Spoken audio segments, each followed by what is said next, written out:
All right. Yo, what's up? What's going on, ladies and everybody? gentlemen? We the Bryan Bros. It's your boy Jay. Your boy Adrian. We're out here in the building. So yeah. we just want to shout everybody out. Yesterday was a wonderful day. Wonderful game. You said good morning, man. Some people may be watching this at night. Heidi ho. Heidi ho, neighbor. Shut up, like Whatever you're watching this, man, we hope that you're doing well. And let's get into it, man. Definitely. So, yesterday was a very, very good day for the Raps. 6 pulled it out. Philly was on the other end, catching some serious licks from the guys. Get to some slaps. We pulled out the belt and gave it to them. Let's get into it, So, man. right away, just to say, Larry was still back on his aggressiveness that we needed. We've seen a lot more input from all the guys. That was definitely a good sign. Oh, yeah. First quarter, let's just even start from the first. Let's go for the first quarter. Course. So first quarter, I seen a lot of good ball movement, a lot of good play. We noticed not so much that to say Siakam wasn't having his best game the last game that played. Game 4, yeah. But this one he was looking good. I seen that he was getting his shots. He had a couple threes that was looking really nice. Oh yeah. And wait, just to start it off, Kyle Lowry started off with the 3-pointer, guys. You're right. And there's no hesitation in his game right now. He has his confidence back. After the Raptors got game 4, it's like, all right, you know what? It's time to do this. They realize, you know what? It's time to make some adjustments. Everybody was talking about Kyle Lowry. You know, does he have what it takes to lead us to the finals, or what's up? So guess what? He came out swinging, started off the game with a 3-pointer, and the Raptors were rolling. And let's get into it, man. Definitely. Even with getting into that too, Kyle had some active hands. Not even just shooting, also on D. Seen a couple of plays where Embiid tried to go up. Quick slap down. Strip, man. Don't do that. Cookies. He had a nice steal that led to Kawhi getting the ball passing enough to Pascal. That looked really good. Another guy, even getting into the first quarter as we just speak about it in general, Fred. Fred hit a 3. Yeah, guys. And he felt comfortable. That was super crucial that he hit that shot because you guys know for the past couple games, Fred VanVleet was not scoring. But he got the ball, he got a wide open look, and he knocked it down. So that was important for Fred's confidence because going forward, Raptors are going to need him to show up. He's doing well with passing the ball and moving without it. But in terms of getting off his shot, it's been a struggle for him. So that was really good for him to knock down that 3-ball. And one thing else that I want to touch on is the offensive rebounds for the Raptors. Early on, everybody was on the boards. Everyone was crashing the glass. Defense and offense, man. It just happened that they crashed the glass a little bit too hard. There was a play around the 4-minute mark that Ibaka was boxing out. Kawhi jumped right over him, and boom, elbow came down. That guy's elbow's like a knife. Bro, his elbows are like some swords, man. Something strong, but it hit Serge Ibaka right on the top of his forehead. Serge Ibaka was leaking blood on the ground for a minute, and he had to head back into the facility to get stitched up. Got about 3 stitches. For all y'all that know a little bit of lingo, I'll fill you guys in. There's a terminology that we like to use in Toronto called a cocoa. Okay? Like a coconut in a sense. When we say a cocoa. Yeah. Whatever, however you want to say it. You get hit in. Sergi came back with a big cocoa on his head. Like, that was... He had a lump. And he's a fashionable guy. Like, he's looked at, you know... I don't want to say a fashion icon, but... No. He's looked at... He's fresh. Though. But yeah, people look at him as like, you know, that he has a sense of style. He's the fresh Mofuzi. Like, Mofuzi chef, man. Fresh. Mofuzi style. So, you know, I don't know how that's going to affect him going... Maybe he's just going to have to stay inside. He's going to wear hats. That's not going to cover it. No, it will, because here's the catch now. Why? You're going to wear hats. Shout out to Brims, because they got the Mofuzi hat. Hey, rock man. that and promote Brims and your Mofuzi style, and you're going. Shout out to Jack and the guys over at Brims. Yeah, man. But yeah, he got his cocoa. He had to get stitched up. He got about 3 stitches. And, man, that was super powerful for the Raptors, because that kind of, I don't know. The reason why I say super powerful is because there was a couple people on IG saying, I think that hit by Kawhi kind of fired him up? Yeah, fired him up. It knocked some sense into him. Yeah, it knocked the sense right back into him. And the good times just continued for the Raptors, but they easily were rolling in the first quarter. It was very good to see the aggressiveness from the Raptors. We definitely were rolling, and the aggressiveness continued off even with Fred. I seen even Fred come up with a nice steal on Joel Embiid. Oh, yeah. Which led to a Norman Powell assist to Kawhi for a dunk. That was looking pretty good. We had the defense so good that Philly right away had 5 turnovers in the first quarter, man. Look at that, guys. We were just showing that we were very active, hands-on. I felt the energy was there going towards the end of the first, but then Norman kind of got a little bit too excited on D. Fouled Jimmy with the 3, and then the game was closed down by 1, but that was okay because, little mishap, no worries. The aggression is there on defense. Still there. Guys, from the beginning, you can see that the Raptors have this sense of urgency, that it's time to close out. We'll get into that after. But definitely. There's just a sense of urgency from this team at this point. Kawhi has been rolling 30-plus points a game. There's so many things that, like stats and stuff, and a whole bunch of accomplishments that this guy is reaching at this point in time. And it's amazing to see that. But it cannot be Kawhi alone. The rest of the team has to chip in and give their efforts. And last night, it showed that, listen, the Raptors came together as a collective group, and they said, you know what? We all got to participate. So that's really good to see. So let's continue going on into the second quarter. So going into the second, right off the bat, Sergi, that energy was channeled in. Pump fake, straight to the hoop. Threw that in one time. Slammed that down, boy. He got Joel Embiid right out of his shoes, man. That pump definitely was looking good. Yeah. I honestly applaud that. Kyle, once again, was being really assertive. What we were seeing the whole season when it came to the pick and pop with Sergi and Kyle was definitely in effect this game. Second quarter, I seen a lot of the pick and roll. Sergi would come up and then drop a little bit off to the side, popped out, had a nice 2. Sergi was getting that rolling. Shot. That was looking good. Larry was definitely coming assertive. I seen on the flip side of that, though, Jimmy was trying to get his way into it again because he knows that energy was something that he needed to have. That was actually a challenge this time. Philly in collective didn't look like they were really like knocking their shots. It was a little bit rough for them. Philadelphia honestly looked like just their confidence just disappeared from what you seen in the last game when Raptors were at their house. Philadelphia's confidence was there. They were shooting. They were making plays. They were making things happen. J.J. Redick was curling off of screens, catching and shooting, and he was hitting all his shots. In this game, Tobias Harris, he was putting up some points. Jimmy Butler was doing his thing. But Joel Embiid, guys, he's sick at this point. And not to say that we want to use that as an excuse, because this is your job. This is your profession. You got to perform. It doesn't matter. Under the weather, whatever it is, you still got to perform. But he looked sick in this game. Many turnovers. Many missed plays by Joel Embiid himself. Ben Simmons as well. They were just having a hard time getting it going. And you can see this throughout the game. Definitely. Many turnovers, breakdowns on the defense. And guess what? You're in the Scotiabank Arena, as we formerly call it, ACC. Air Canada. And the fans are crazy. Our fans ain't no regular fans. So the fans were turning up after every shot. The fans would be going nuts. And following in the second quarter, we were deep. Danny Green started knocking down some tray balls.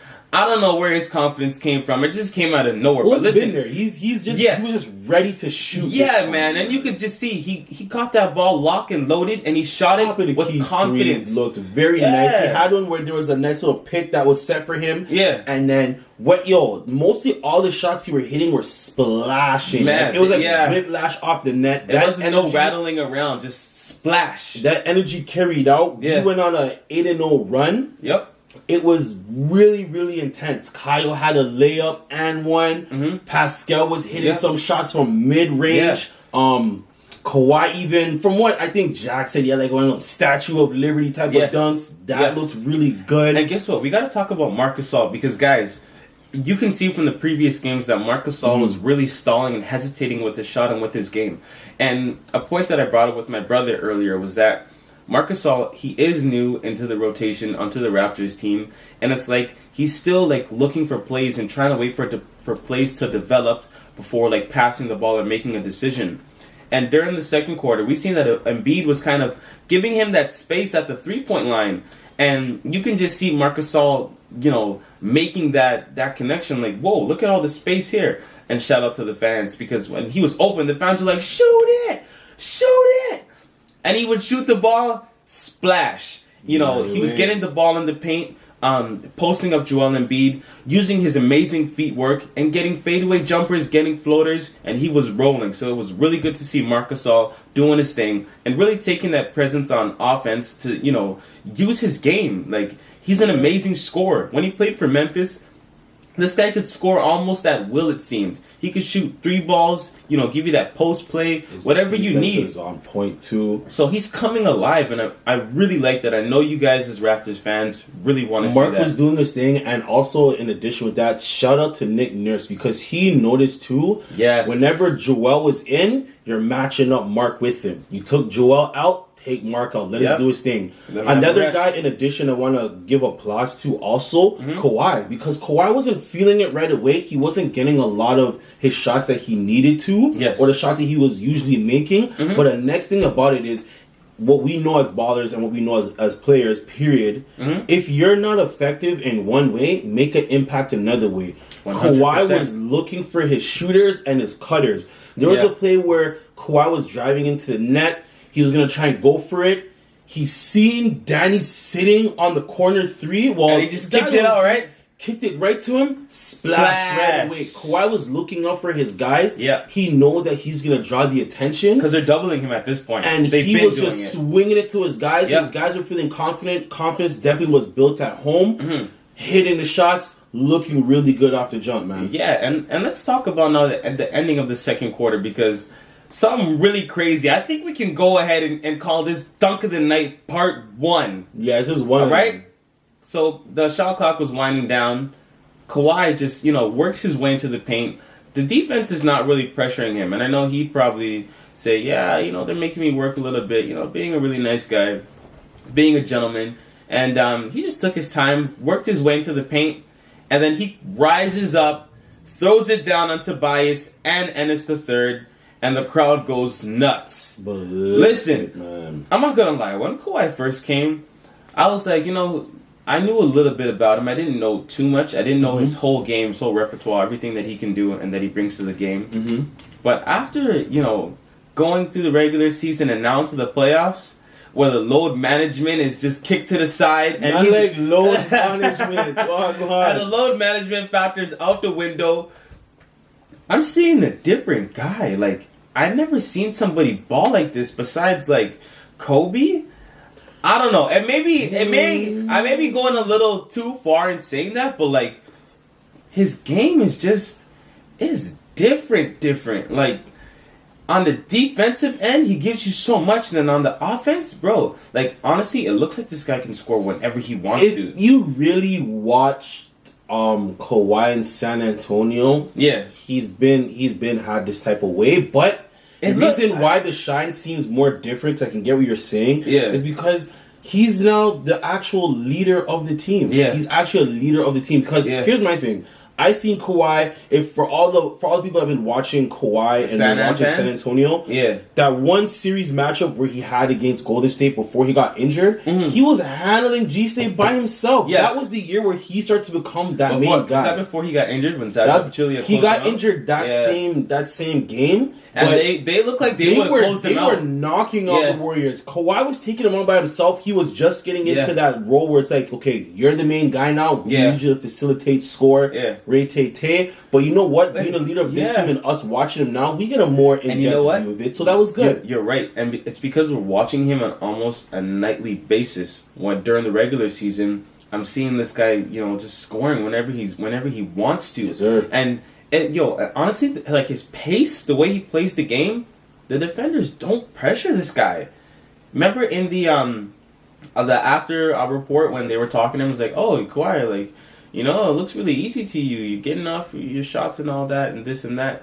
And he's like, yeah, like, you know, that's not fair. Like, don't say that about the Sixers team. Like, they're actually making me sweat. You know, being such a nice guy, but his game is not affected by the defense. He gets what he wants. He's learned how to play at his pace. Don't let the defender try to change up his game. He stays calm in the mode. It's crazy, in his mind. But it's crazy. Speaking with that, like you said, just following off, that dunk led into definitely led Raptors onto a high going into the third. Yeah. Mm-hmm. The third, we kind of started off a little bit slow again, a little bit shaky. Philly start to pick it up right away. Mm-hmm. Tobias, JJ, and Jimmy started kind of heating up a bit. They went on a nice little 10-2 run. Yeah. But, you know, guys, that wasn't too much of a worry because Nick kind of calmed us down again and said, listen, man, he calmed it down. The same thing that we're doing in the first quarter, we need to keep that going on. Yeah. And the main thing to even touch on what you said Kawhi was playing at his pace. Yeah. Raptors controlled the pace of this game. That it was defense a key and on factor offense in this game. That was actually really big. The pace of the Raptors, from how we were controlling our offense to the defense, knowing when to make our runs. Well, not knowing when, because once you feel it, you make a run. You keep on pushing the offense. Controlling the offense, coming back on D, picking up on your guys, getting the active hands. We controlled this game. Yeah. For me, watching it in a general, especially going into the second half after they had to run, Philly looked like they were bricking everything. These guys were flat on all their shots, and I just want to touch on some stats. Going into the half, these are the stats for the Raptors and 76ers. So in terms of rebounds, Raptors were up 24-17. Turnovers, Raptors had 6. You know, they had a high number of turnovers. That's okay. 76ers had 9. In terms of the second chance points, this is huge. Raptors had 11 guys. They had 11 second chance points. Philadelphia had 2. Aggressive. So that's a big difference. And in terms of three-pointers, Raptors were up 8-1. It definitely showed. That's huge, guys. Defense huge. and the scoring. Shout out to Danny. Yo, Danny Green was on fire. That guy was lighting it up from the first half. Continued off. By the third quarter, he was like 4 for 5 in threes. Yeah. That guy was lighting it up. Raptors once again picked up the same energy, went on a 10-0 run. Philly was breaking every single thing. They were completely out of their game. It was really bad, man. Like they were brick, like you said. Every shot looked like a brick. Every shot looked a couple like went in, of course. Man. They kept up, but this is how you know that the Raptors are really on track. The second quarter, these were the points. Raptors 37, Philadelphia 17. We honestly had it pushing, man. It just shows proof is in the pudding. Come on, man. The hands were getting active again. Siakam had an open lay. Open dunk, punch that in the rim. That guy was getting flamed. Yeah, man. He was ready. And you just seen him on offense. Like, instead of passing it off, he just said, you know what, I'm taking this and I'm going to finish. And either with contact or not, he stayed aggressive. Speaking about passing it off, Mark stopped passing off a couple of hesitant passes, and these are taking the shots. Mark was hitting his threes. Mark was hitting his threes, and I was like, okay, Mark is comfortable. He's now just like, all right, I know I got the shot. He was making the shots. He got the feel now. Exactly. Now just pull. And he started pulling, guys, from three, from everywhere. As soon as he had a shot, there was no hesitation. And I'm glad that he got that out of his system because it's time to go. He definitely got that out of their system. And then even going into the third, there was another dunk for the night. Kawhi surprised the living out of Joel Embiid. He had no idea. That guy was coming up like I don't know if it's maybe his emotion and how he just seems on the court. I know he's emotionless, so I don't know, man. He has. You can see that he has his 1-2 emotions when he's screaming on the end ones, but he came out of nowhere, ran up to the side, and just crowned Embiid, bro. And the crowd lost it, man. Change of pace because he was kind of just dribbling and deciding if he was looked like he was gonna spin or something, but he just changed his pace, sped up, and from the side just banged it on Joel Embiid's head. Third quarter, we just ran with that, man. That's part 2 for Dunk of the Night, by the way. Honestly, like, check it out. 100% a wrap. I feel it was a wrap from there. Fourth quarter, moving forward, Kyle was still feeling it again. Kyle pulled up with an aggressive trade and won. And he gets the foul, falls on the ground. The refs see the contact. The defender was in his landing space. Boom. 4-point play. There you go. Kyle Lowry is back. Pascal got Don't doubt him. Do not. Don't doubt him, man. Honestly, come on. Pascal got back his field after, Well, he always had his feel this Yeah, game. I was but going to honestly say from the last game, I don't want to repeat it, but you know what? He didn't really get into that too much. It didn't seem like he had that calf contusion that he was having. He didn't want to make a big deal. He had a little fast break dunk that was looking pretty good. Yeah. Even just going forward now, there was a little bit of what? How can I say it? Raptors fans were kind of cheesed last game where Jamal had a little bit of like a taunt going on. Philly got beat up so bad. They said, you know what? Brett said, Joel, you got to come out. You're sick. You're not into it. The rest of the guys are there. We got to think about the next game. As soon as he came out, Drizzy's there standing like, okay, who do you think you are, bro? Go in the comment section. #airplane mode. Man, Joel was put on airplane mode for real. There is no calls, nothing. #flight mode. He was put on airplane mode still, because airplane mode, everything's turned off. There's no access to anything. He had no access after that. I like that one. The fans were mocking him with that, going you crazy. can see the fans just all going like this. Okay. That was something different. Okay. The fans did. We don't like taking disrespect out here. You guys know how we get down. Like we said before, there's no Barney ting. There's no type of dissing going on over here. Airplane mode was turned on. Joel's gonna have a serious flight back home to think about Wagwan. You know what? I still give him credit for playing through sickness and everything. Because that's tough. That's a big part of it. I know a couple guys were getting at him like, oh, he had his head down or whatever it is. And just looking at him, he looks super sick. So man, he was out of it. You can't really get at him, man, for still playing the game, not playing his best. I mean, Jordan had like the flu game. Kobe played in some situations, broken Achilles, all that type of stuff. But he's a bigger guy though, so it probably weighs a little bit more on him. You know what? I mean? Call Kobe. 1-800-Mamba mentality. Ask him how he did it. Kobe would have played through all that stuff, but like you said, Kobe's a super. He's not even a superstar. Kobe's a Hall of Famer. Kobe called 188 Air Jordan, and then now for the young guys, they can call 188 Mamba mentality. Gotta call it, guys. It'll help your game. All you guys who are ballers and shout outs, man. If you could pay the stacks, call Kobe. Going forward into that, we pretty much wrapped it up in the fourth. Yeah. Our guys off the end came out. Meeks was trying to have some fun. Jeremy Lin came out and scored a couple points. When Meek dropped that tray, that literally showed right there we were on OD, because that was our 16th three-pointer of the game. We shot and made 16 threes. That blew Philly out the water. Raptors were 16 of 40 in three-point shooting, and the 76ers were 6 for 24. Norman came alive too. He had a couple of mid-ranges. He had a little throwdown in there too. He had a little bit of fun at the end. Mm-hmm. Raptors ended up taking the game 125-89. That was definitely big. Shout out to Raptors, man. Key things that led out. Number one, like we talked about, three-point shooting. We hit 16. Philly only had 6. We pushed the three-pointers off the three-point range. Everybody else wasn't doing it. Especially JJ Redick. They did an awesome job on JJ Redick. Rebounding, we did not give these guys the offensive rebound or anything like that. We crashed on the defensive rebounds. We were up 42-37. When it came to the D and the active hands, we had that moving. We were up 12-6 in that. Coming to turnovers, man. Whoa.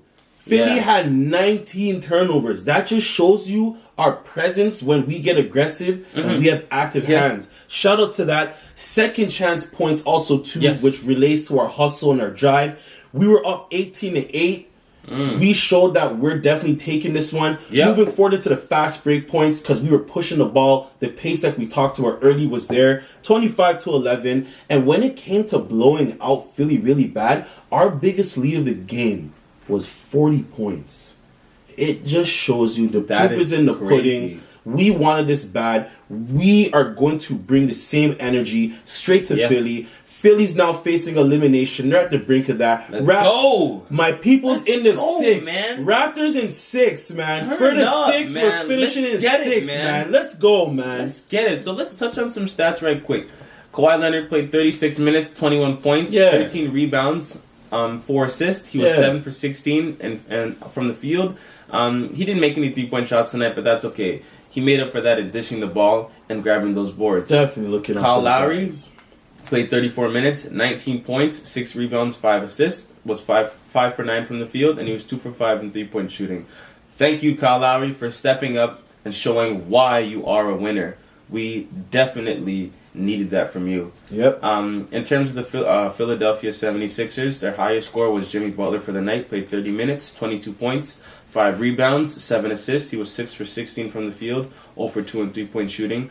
But they just could not get the job done. Key thing I want to say, too, in addition with that, shout-outs to our bench, because we were having a little bit of hard time over the couple of series. Yeah. Fred had 5, Norman had 7, Ibaka had 10. Yeah. Yo, once our bench starts getting the input, it's hard to stop us. We got a deep squad, man. And so Raptors, Kobe's kind of looking like, man. you know, like a little bit of Kobe, a little bit Jordan, Kawhi. I don't know, man, but to me it seems like he's Kawhi's playing like Kawhi, man. I can't see Jordan and Kobe. I'm seeing a little bit of Jordan, a little bit of Kobe. Like, you can mimic a couple of things. I know a lot of people are saying that right now, but yes, in all, Kawhi's playing like Kawhi. Shout out to the Raptors. Yup. Hashtag Raptors in 6. The 6 in Hashtag 6. airplane mode. Shout that out. Flight mode was activated for Joel, but once again, get well in a health sense. But you know what, man, Philly?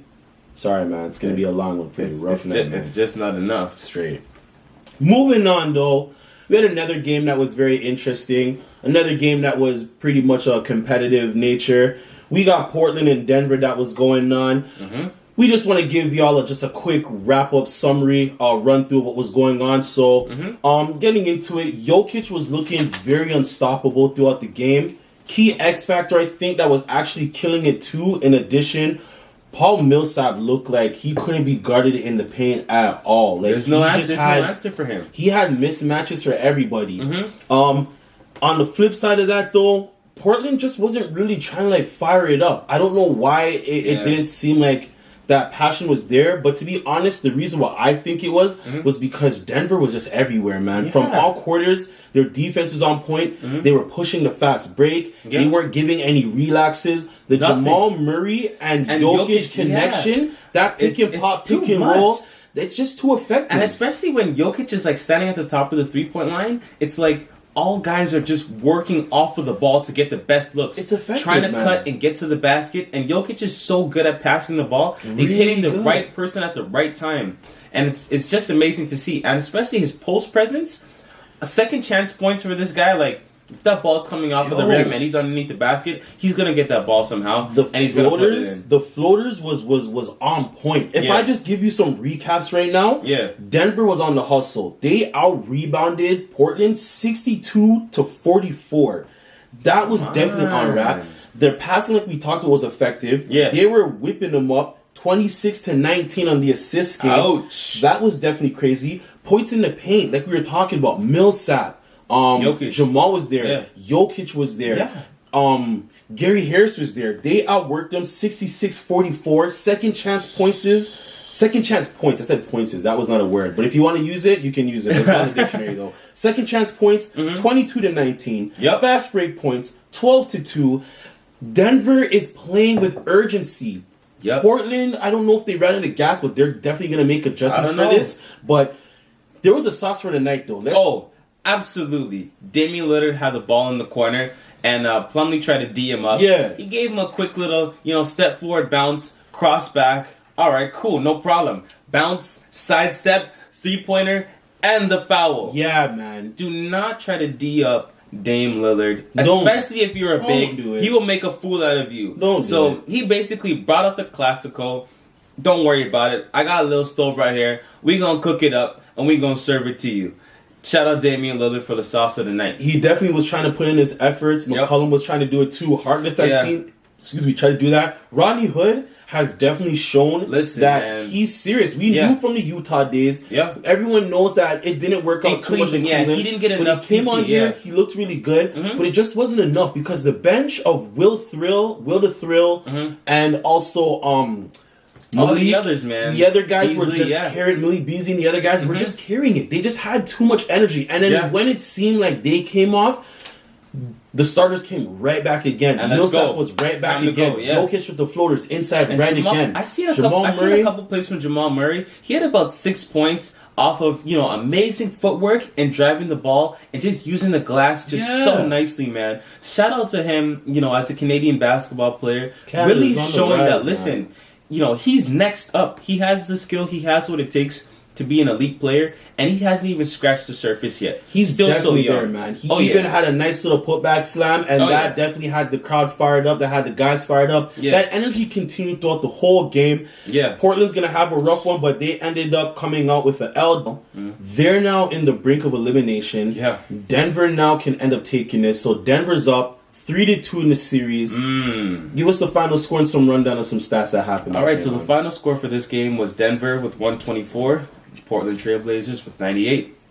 So let's get into some stats here. I feel bad for Dame because, man, this guy's game is so nice, but he needs the help. He needs the pieces offensively to be able to score and to help him. You need Nurkic, man. Nurkic is a big presence. Cantor's still kind of injured. Yeah, he's still kind of injured, but I mean, it's rough for them right now. Yeah, he's still an efficient player. He definitely improved his game. Everything else, he deserves it, man. So Damian Lillard finished this game with 22 points, 6 rebounds, 4 assists. He was 9 for 21 from the field, 2 for 9 in three-point shooting. CJ McCollum played 29 minutes, 12 points, 4 rebounds, 3 assists. He was 5 for 16, and he was 2 for 5 from the three-point line. But that's not going to be enough. Steph Curry, he lit it up last game. Seth was playing nice, man. This game, he didn't really have too much of an effect. He only scored 7 points. The playoffs is all about adjustments. But, hey, that was a definite fun game. 2 teams facing elimination. We gotta touch on Jamal Murray because he's our Canadian brother. You know what? Like I always been saying, if you're Jamal and you're great, I'm going to shout you out, man. Yeah, man. Shout out another Jamal. Murray, Jamal brother, man. 34 minutes, 18 points, 5 rebounds, 9 assists, 7 for 16 from the field, 1 for 5 in three-point shooting. And then we got to touch on Jokic, man. Great man. 34 minutes, 25 points, 19 rebounds. He was on the hustle last 19? My gosh, he was eating the glass, man. Yeah. Eating the rebound. You say eating the gas? No, I was gonna say eating the glass, but then I kind of tripped it. Maybe you can chew glass, but your teeth will be mushed up and everything inside. So I don't know if you want to chew. No, you know what I mean? Like eating the rebound. Yeah. You're hungry for the board. That's like a little slang for the people, so you know what I'm talking about. But yeah, 19 rebounds. He was eating the boards. Straight. Don't eat glass. He was 10 for 18. He didn't make any 3-point shots, but that's all right. They get the W. They close it out. Now Portland's facing elimination. Portland, Philly. It's going to be a rough one. Make your adjustments. So that was our recap of what was going on. Yeah. Thank y'all. We appreciate y'all. Y'all love the energy today, right? Hey, listen. If you love the energy, subscribe. You love the Bryan Brothers. Subscribe. Yo, we're going to take on the journey, but thank you so much. Enjoy the day whenever you see this. Make most of it. Hey, we love y'all. Love is love. Bryan Bros signing out, man. All the best. Take care.